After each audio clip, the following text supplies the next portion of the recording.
දත් මැන්දා. එක වේලක් දත් මැන්දේ නැතකොට කට ගඳයි. අවුරුදු 20ක් දත් මැන්දා. එක වේලක් නොමැදපු ගමන් ගඳයි. අවුරුදු 30 40 දත් මැන්දා උදේ හවස. එක වාරයක් මැන්දේ නැතිකොට ගඳයි. දැන් තේරෙනවද මේ ශරීරවල ගන්ධසාරෙත් එක්ක සංසාරේ අපි අන් අයට ඇදකුද කොච්චර කියලා තියෙනව ඇතිද කියලා. අපි අනුන්ගේ ඇදකුද කිව්වේ නැත්තම් බොරු නොකිය හිටියානම් මේ කටෙන් පව් කළේ නැත්තම් එන්න එපැයි සුවඳ. එතකොට අපි මේ කටෙන් පව් කරගත්තා කියලා හොඳටම ප්‍රකටයි අපේ ඇඟෙන් එන ගඳ. ඒක මේ නහයට දැනෙනවා. නහයට කටෙන් කරපු පව් නහයට දැනෙද්දී ඒ නායට යටින් තියෙන කටෙන් ආයෙත් පව් කරනවා. පච හලහලා හරක බූරුවා මී හරකා කිය බැන බැන කුණු හරප කියා අනුන්ගේ ඇදකුද කියා දේශපාලඥයන්ට බැන බැන ගමේ ඉන්න මිනිසුන්ට බැන බැන කවුරු හරි ගෑණියෙක් මිනිහෙක් අල්ලගෙන ඒකට බැන බැන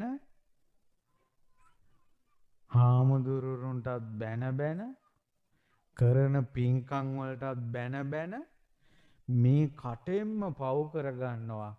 කිහිල්ලේ ගඳ, දාඩිය ගඳ මේ නහයටම දැනෙද්දී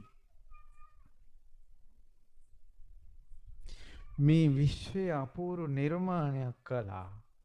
කර්මයේ විසින් අපූර්ව නිර්මාණයක් කළා. මේ කට ළඟම නහය තිබ්බා.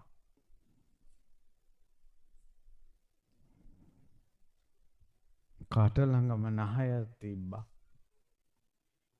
ඒ කියන්නේ මේ ශාරීරියේ ගඳ ගහන්නේ කටෙන් පිට වෙන නරක වචනවල කර්ම විපාකයක් එක්ක. සමහර අය කතා කරනකොට කතා කරන වචනෙත් අපිත් සංසාරේ ඕන තරම් ඉපදිලා තියෙනවා. ඇත්ත කතා කළ යුද්ධුයි මේක තේරුම් ගන්න. කතා කරනකොට කටේ ගඳ කතා කරන වචනෙත් එක්කම යනවා මෙහෙම. ඇයි ඒ? සංසාරේ අපිම කටෙන් බොරු කියපු ඒවා. කුණු හරප කියපු ඒවා. කේලම් කියපු ඒවා. ගුණ කිව යුත්තන්ට බැනපු ඒවා. දැන් කතා කරනකොට වචනෙන් වචනේ එළියට යනවා ගඳ. අකුරෙන් අකුර යනවා. කට ඇරිය ගමන් යනවා. ඒ ගඳම මේ නහයට දැනෙද්දී ආයෙත් බොරු කියනවා කියන්නේ. ආයෙත් කුණු හරප කියනවා කියන්නේ. ආයෙත් අනුන්ට බයිනවා කියන්නේ. කොහොම අනුවන කමක්ද? පින්පව් විශ්වාස